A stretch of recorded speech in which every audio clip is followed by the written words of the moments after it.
নমস্কার বন্ধুরা, মীরার রান্নাঘরে আপনাদের সবাইকে স্বাগত। সব দিন রুটি পরোটা খেতে মন না চাইলে এই রেসিপিটা বানাতে পারেন।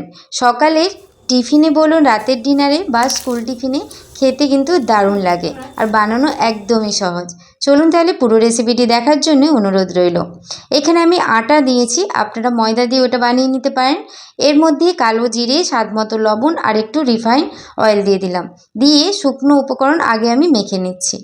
পুরো রেসিপিটি আপনারা দেখতে থাকুন। রেসিপিটা যেমন বানানো সহজ আর খেতে কিন্তু দারুণ টেস্টি হয়। তারপর অল্প অল্প জল দিয়ে একটা ডো বানিয়ে নেব আর ডোটা একটু ভালো করে দলে নিতে হবে। যেমন আমরা আটা বা ময়দা লুচি বা রুটি বানানোর জন্যে মাখি, সেইভাবে একটু দলে নিতে হবে। দেখুন এখানে বানানো হয়ে গেছে। এবার 10 মিনিট আমি রেস্টে রাখবো। এদিকে একটা বোলের মধ্যে সেদ্ধ আলু নিয়েছি আর সেদ্ধ আলুটা আমি গ্রেট করে নিয়েছি। এর মধ্যে কয়েকটা সবজি দিয়ে দেবো ক্যাপসিকাম, গাজর কুচি দিয়েছি, টমেটো কুচি, পেঁয়াজ কুচি, ধনেপাতা কুচি আর কাঁচা লঙ্কা কুচি। সব সবজিগুলো আমি খুব ছোট ছোট করে কেটেছি।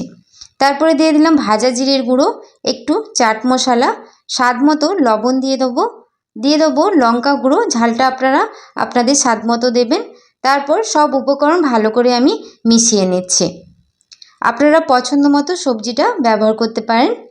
আর আমার চ্যানেলে আপনি যদি নতুন হয়ে থাকেন, প্লিজ আমার চ্যানেলটি সাবস্ক্রাইব করবেন আর পাশে থাকা বেল আইকনটা পুশ করে দেবেন আমার নতুন ভিডিও পাওয়ার জন্যে। পুরটা আমার মাখানো হয়ে গেছে, এবার এটা আমি তুলে নেব। এদিকে দইয়ের চাপাটা খুলে কয়েকবার দলে নিলাম। দুভাগে দুটো আমি বড় বড় করে লেচি করে নিয়েছি। হাত দিয়ে শেপ করে নেব। তারপর ময়দা গুঁড়ি দিয়ে বেলে নেব।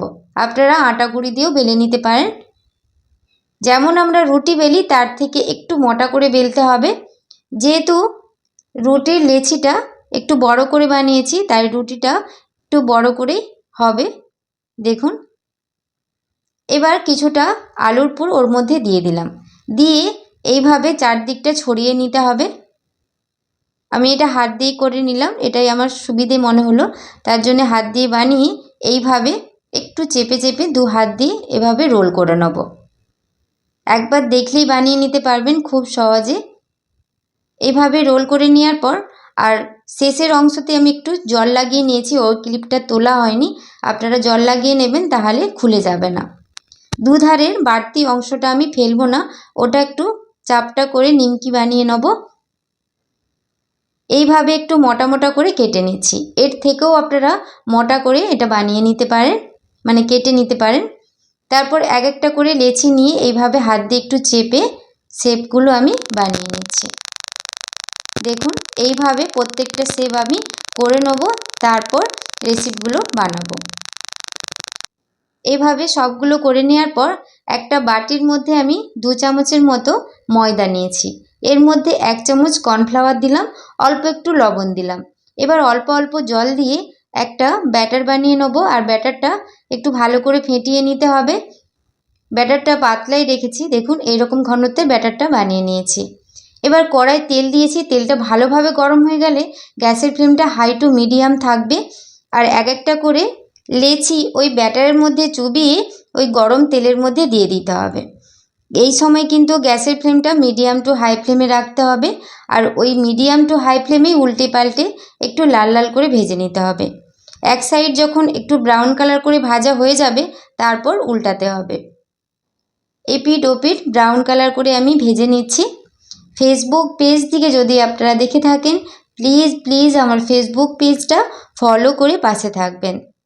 আর রেসিপিটি ভালো লেগে থাকলে প্লিজ একটি লাইক, কমেন্ট, শেয়ার করবেন।